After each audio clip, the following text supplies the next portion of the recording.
नमस्कार. आजच्या या विशेष विश्लेषणात आपलं स्वागत आहे. विचार करा, कुठेतरी दूर पश्चिम आशियामध्ये एक युद्ध सुरू आहे आणि त्याचा थेट परिणाम उद्या सकाळी आपल्या घरी येणाऱ्या दुधाचा पिशवीवर होतोय. कसं शक्य आहे? जागतिक घडामोडींचा हा जो डॉमिनो इफेक्ट आहे ना, तो आपल्या खिशाला कसा कात्री लावत आहे, हेच आपण आज अगदी सोप्या भाषेत समजून घेणार आहोत. चला तर मग थेट मुद्द्यावर येऊया. आजच्या या सादरीकरणात आपण नेमक्या कोणत्या गोष्टींवर लक्ष केंद्रित करणार आहोत?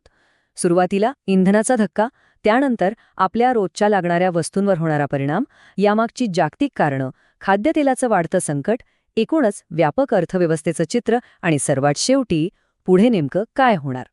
तर सुरुवात करूया इंधनाच्या धक्क्यापासून. तब्बल 4 वर्षांनंतर आलेली ही दरवाढ नेमकी काय सांगतेय?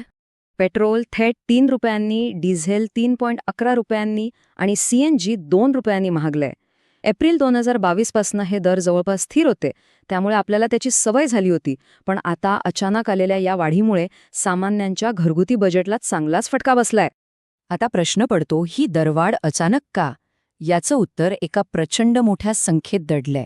1600 कोटी रुपये. होय, रोजचं 1600 कोटी रुपयांचं नुकसान. कच्च्या तेलाच्या वाढत्या किमतींमुळे इंडियन ऑइल, भारत पेट्रोलियम आणि हिंदुस्तान पेट्रोलियम यांसारख्या तेल कंपन्यांना रोज एवढा मोठा तोटा सहन करावा लागत होता. आत्तापर्यंत त्यांनी तो स्वतःवर घेतला, पण शेवटी तो भार कुठेतरी ग्राहकांवरच येणार हे नक्की होतं. आता ही कालरेषा बघा. एप्रिल 2022 मध्ये किमती गोठवल्या गेल्या. मग बरोबर मार्च 2024 मध्ये, म्हणजे निवडणुकांच्या अगदी आधी, पेट्रोल डिझेल 2 रुपयांनी स्वस्त झालं. आणि आता निवडणुका पार पडल्या पडल्या लगेचच पुन्हा 3 ते 3.25 रुपयांची वाढ. यामुळे साहजिकच लोकांच्या मनात प्रश्न निर्माण होतोय की आधी भाव कमी होऊ शकतात, तर मग आता का नाही? आता वळूया याच्या पुढच्या टप्प्याकडे. या सगळ्याचा आपल्या रोजच्या जीवनावर, म्हणजे दैनंदिन वस्तूंवर कसा साखळी परिणाम होतो ते पाहूया. हा साखळी परिणाम किंवा रिपल इफेक्ट कसा काम करतो हे समजून घेणं खूप महत्वाचं आहे. डिझेल महाग झालं की साहजिकच मालवाहतुकीचा खर्च वाढतो. वाहतूक महाग झाली की रोजच्या भाज्या, फळं आणि दूध यांसारख्या बेसिक गोष्टींचे भाव आपोआप वर जातात. उदाहरणार्थ, अमूल आणि मदर डेअरीने आधीच दुधाचे दर लिटर मागे 2 रुपयांनी वाढवलेत. आणि थांबा, एवढंच नाही तर यामुळे ई-कॉमर्स कंपन्यांचे डिलिव्हरी चार्जेस सुद्धा वाढण्याची शक्यता निर्माण झाली आहे. पण या सगळ्याचं मूळ कुठे आहे? यासाठी आपल्याला जागतिक स्तरावर, विशेषतः पश्चिम आशियातील संघर्षाकडे पाहावं लागेल. सध्या तिथे सुरू असलेल्या युद्धजन्य परिस्थितीमुळे कच्च्या तेलाच्या किमती गगनाला भिडल्यात. हे दर थेट 100 ते $102 प्रति बॅरलवर पोहोचले आहेत. या आंतरराष्ट्रीय अस्थिरतेमुळे काय होतं तर आपल्या देशांतर्गत तेल कंपन्यांना कच्च्या तेलासाठी प्रीमियम किंमत मोजावी लागते आणि तिथूनच ही संपूर्ण सप्लाय चेन विस्कळीत व्हायला सुरुवात होते. याचाच एक मोठा फटका बसतोय तो खाद्यतेलाला. पुरवठा साखळीवर नेमका किती ताण आलाय ते आता समजून घेऊया.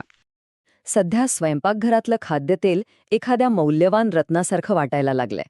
यामागचं मुख्य कारण म्हणजे पुरवठ्यावर आलेला प्रचंड ताण. होर्मुझच्या सामुद्रधुनीतून होणारी सागरी वाहतूक विस्कळीत झाली आहे. त्यातच जहाजांची कमतरता आणि पामतेल उत्पादक देशांची नवीन बायोडिझेल धोरणं यामुळे बाजारात खाद्यतेलाची उपलब्धता खूपच कमी झाली आहे. आणि याचा थेट परिणाम म्हणजे किरकोळ बाजारात खाद्यतेलाचे दर किलोमागे 10 ते 15 रुपयांनी आधीच वाढलेत. आता हे आकडे खरंच धक्कादायक आहेत. युद्धाच्या भीतीमुळे सागरी वाहतुकीच्या विमा खर्चात अक्षरशः दुप्पट वाढ झालीय. अर्जेंटिनातून येणाऱ्या तेलाचा विमा $70 वरून थेट $140 वर गेलाय. रशिया आणि मलेशियातून येणाऱ्या वाहतुकीचा खर्चही असाच भडकलाय. हा जो वाढलेला विमा खर्च आहे ना, तो आयात केलेल्या प्रत्येक वस्तूवर लागलेला एक प्रकारचा छुपा करच आहे, जो सरतेशेवटी आपल्यालाच भरावा लागतो. यामुळे बेसलाईन आयात खर्च किती वाढलाय याची कल्पना करा.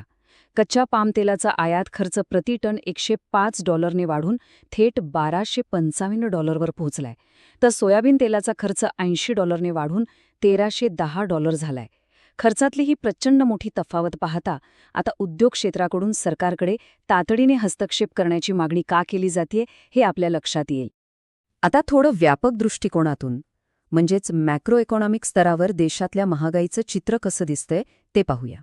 या आकडेवारीतील सर्वात रंजक किंवा म्हणा चिंताजनक गोष्ट ही आहे की घाऊक आणि किरकोळ दोन्ही बाजारांमध्ये एकाच वेळी महागाईचे विक्रम मोडले जात आहेत.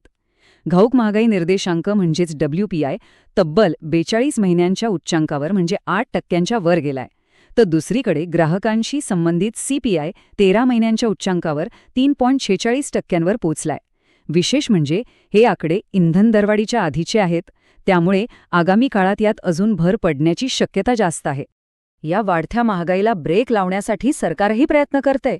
सरकारने आता सोने आणि चांदीवरील आयात शुल्क 6% थेट 15% वाढवलंय. यामागचा उद्देश स्पष्ट आहे, महागड्या धातूंवरील आपला खर्च कमी करून अर्थव्यवस्थेचं संतुलन राखणं.